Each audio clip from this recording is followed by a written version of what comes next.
Hi everyone. In this session, I'm going to teach you, let's say if the business requirement will be like you need to filter those records who got certain scores. Let's say in this example, I'll keep showing here. To get an interview, the score must be at least 13. So this is a data set, and this data set has the candidates and the one column representing the portfolio score and another column representing the application package score now.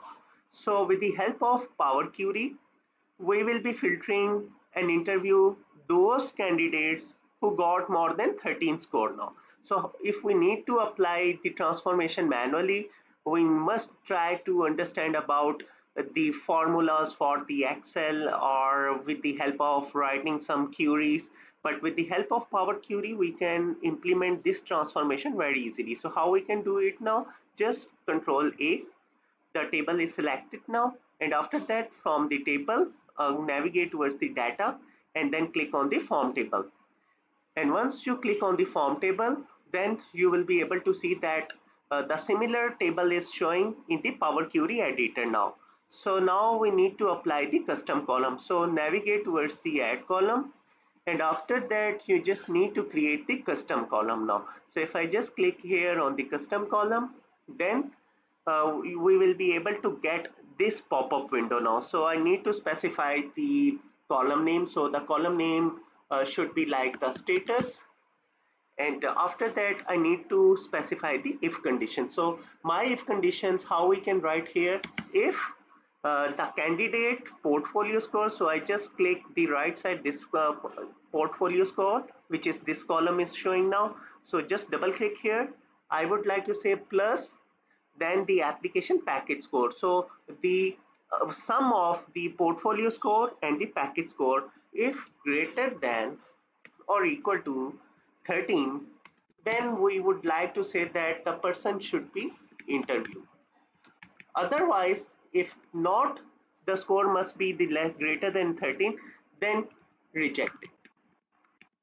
So let's see how we can get result now. So very easily, if you just navigate on the OK button, you will be able to see the status column will be presenting the latest updated information.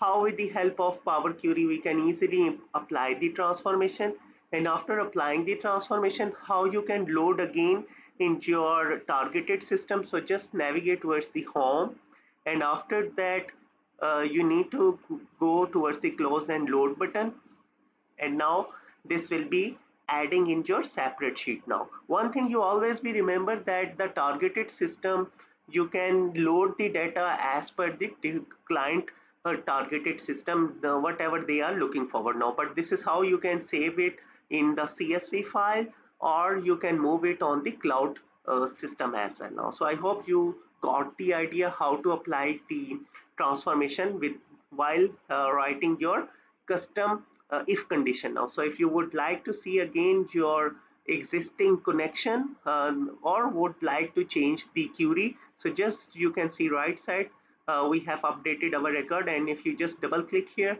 again you can navigate towards the Power Query editor now. And this is the right panel which will be helping you to specify all these steps. So this was the last step we performed, the added custom. Now if I double click here, again I will be able to get my formula now.